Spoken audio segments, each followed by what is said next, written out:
Cigarette যে বানাইছে যে ফ্যাক্টরিতে বানানো হয় এই কাভারের মধ্যে কিন্তু দেওয়া আছে যে এটা খাইলে হইব কি আছে না আমার ধূমপান না করিলে স্বাস্থ্যের পক্ষে ক্ষতিকর কিছু কিছু মানুষের প্রাকৃতিক সমস্যা আছে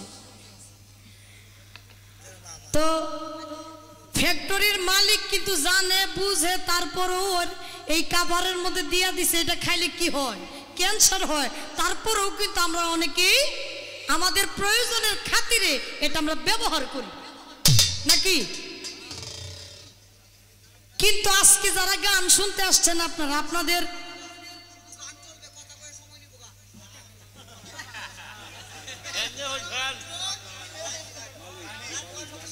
না না হে তো বুঝে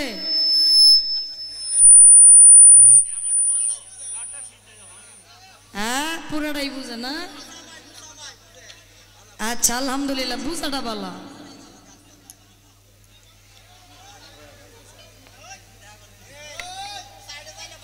এবার আমি কোনো কথাও বলবো না শুধু গান করব মানেন না কিছু কোন লাগবো কইলে যদি মামলা হয় আমার নামে কলমাকান্দা থানা না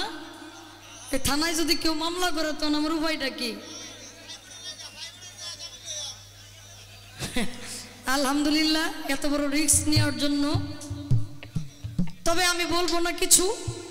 কিন্তু আমি কথাটা এইটাই বলতে চাইছিলাম যে ফ্যাক্টরির মালিক জানে যে এটা খাইলে ক্যান্সার হবে তারপরে এই গায়ের মধ্যে লেখা দিছে যার বিবেকে ধরবে খাবে আর যার প্রকৃতই বিবেক যে এটা খাইলে আমার ভিতরে নষ্ট হয়ে যাবে আমি এটা কেন খাবো সে খাবে না এটা আবার কইবেন শাপলা সরকার কইছে না করছে যে না খামু না শাপলা সরকার কইলেই কি খাওয়াবার দিমু এইখানে আমার এইরকম এত আঘাত আমি আপনাকে করতে চাই না যেটা আমার কথা মানতেই হবে মানলে মানবেন না মানলে আমার কিছু করার নাই কিন্তু আমার কিছু কর আছে যেটা আজকে রজনীতে যদি না কই তাইলে একটু ঝামেলা সে যে গান করছে গানটা বুঝা গাইছে নাকি না বুঝা গাইছে একটু বুঝতে হবে না আমি কিচ্ছু বলতাম না যদি পয়েন্ট আমার কাছে না আসতে একটু বুঝাই আপনাদেরকে যদি আপনারা মনোযোগ দিয়ে না শুনেন ভুল কইলেও আপনারা ধরতে পারবেন নাম করে তাহলে শুনতে হবে আগে কি বললেন আল্লাহ রাসূল স্মরণ করে ডাকি তোমায় এই আসরে দয়াল বলে গো ডাকি তোমারে এই গানটার অন্তরের মধ্যে শুনতে পারলাম তুমি সৃষ্টির একজন নাম ধরেছ তিনজন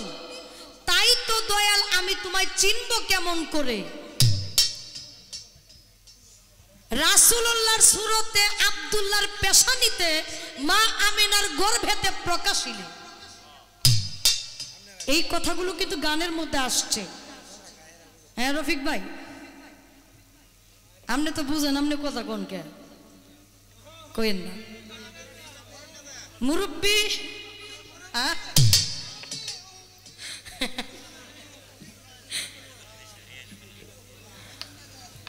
সেখান থেকে আমি বলতে চাই আপনাকে আপনারা একটু বুঝেন সৃষ্টির একজন তার মানে এখানে কি বোঝানো হয়েছে সৃষ্টির একজন কাকে বোঝানো হয়েছে স্রষ্টাকে নাকি নাম ধরেছ তিনজন স্রষ্টাকে যদি সৃষ্টির মধ্যে আপনি ধরেন আমার একটু দলিলটা দেখাইবেন যে সৃষ্টির একজন স্রষ্টারে আপনি সৃষ্টি বানাইলেন স্রষ্টাই কবে কোন দিন কিভাবে সৃষ্টি হইল কথা বোঝা যায় না হ্যাঁ মুরব্বী সমস্যা সৃষ্টির একজন নাম ধরেছ তিনজন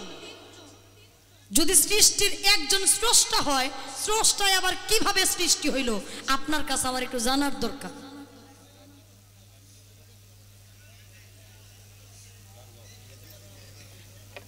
একটু বিষয়টা আমার ক্লিয়ার করবে না আমি একটু ঝামেলার মধ্যে আছি কারণ পাবলিক হইছে মানে যেই কব হের প্রতি হেও মারবো, কিন্তু আমি তো আর হেও মারতে পারি না, আমার একটু বুঝার আছে, তাই না? তো আমি বুঝতে চাইলাম আমি আমার জায়গা থেকে আমার নবীকে কিভাবে সৃষ্টি, কবে কোন দিন আবির্ভাব হয়েছে, আবির্ভাব হওয়ার আগে দয়াল নবীজির অবস্থানটা কেমন ছিল এই পৃথিবীর বুকে, তার যখন আগমন হবে, যখন মাতৃ জঠরে ছিল, গর্ভে ছিল, তখন মা আমিনার অবস্থানটা কেমন ছিল, সেটাকে ভিত্তি করে আমি একটি গান করছি। দোয়া করবেন। ধন্যবাদ সকলকে, একটু বুঝবেন।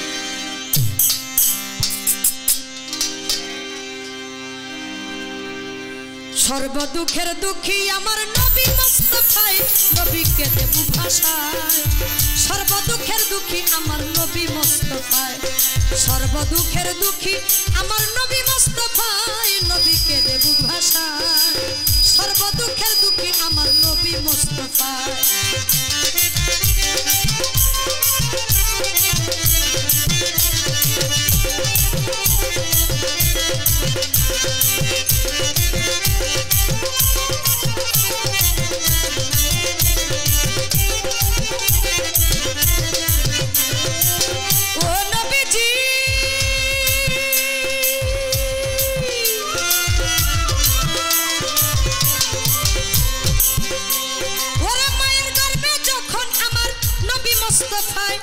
মা জননী স্বপ্নে দেখে কান্দে রে হায় হায়,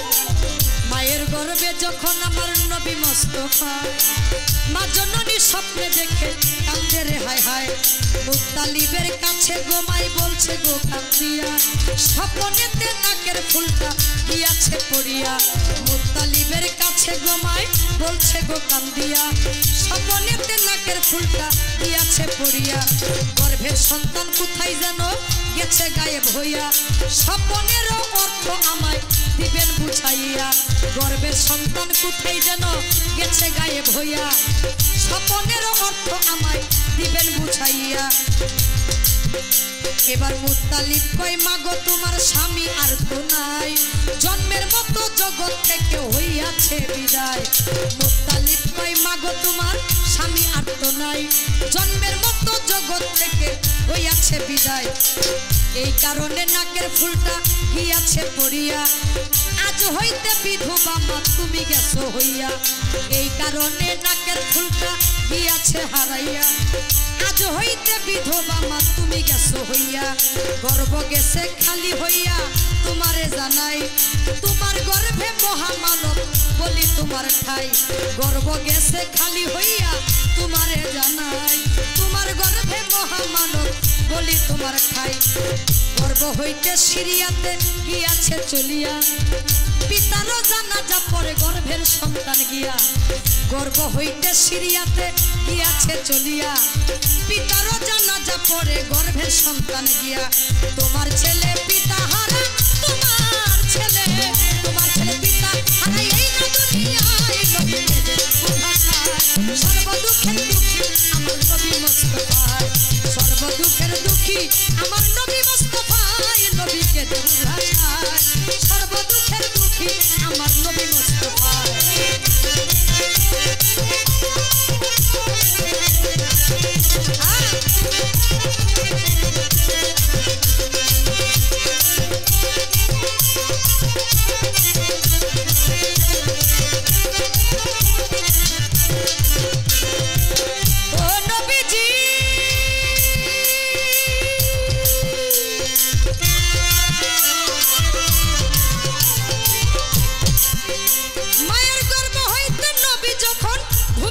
হইল ধীরে ধীরে 6 বছরে নবী পৌঁছাইল। গর্ভ হইতে নবী যখন ভূমিষ্ঠ হইল, ধীরে ধীরে 6 বছরে নবী পৌঁছাইল। নবীকে লইয়া গমাই সিরিয়াতে যায়, 1 মাস থাকিয়া আবার আসিবেন মক্কায় নবীকে লইয়া গোমায় সিরিয়াতে যায় এক মাস থাকিয়া আবার আসিবেন মক্কায় আবুয়া নামক যখাই নবী যখনই পৌঁছাইল স্বামীর সুখে মা জননী কাতর হইয়া গেল আবুয়া নামক জায়গায় নবী যখনই পৌঁছাইল স্বামীর সুখে মা জননী কাতর হইয়া গেল সঙ্গে সঙ্গে প্রাণ পাখি তার গেল গৌরিয়া মামা বলে কাঁদে আমার নবীজি বসিয়া সঙ্গে সঙ্গে প্রাণ পাখি তার গেল গো চলিয়া মামা বলে কাঁদে আমার নবীজি বসিয়া গর্ভ থাকতে মরল পিতা চোখে দেখলাম না শিশুকালে মাতা মরল মাতা রইল না গর্ভ থাকতে মরল পিতা চোখে দেখলাম না শিশুকালে মরল মাতা মাতা রইল না গাছে কাঁদে মাছে কাঁদে গাছে কাঁদে গাছে কাঁদে মাছে কাঁদে কাঁদে মুস্তাফাই নবী কেঁদে ভাষায় সর্ব দুঃখের দুঃখী আমার নবী মুস্তাফা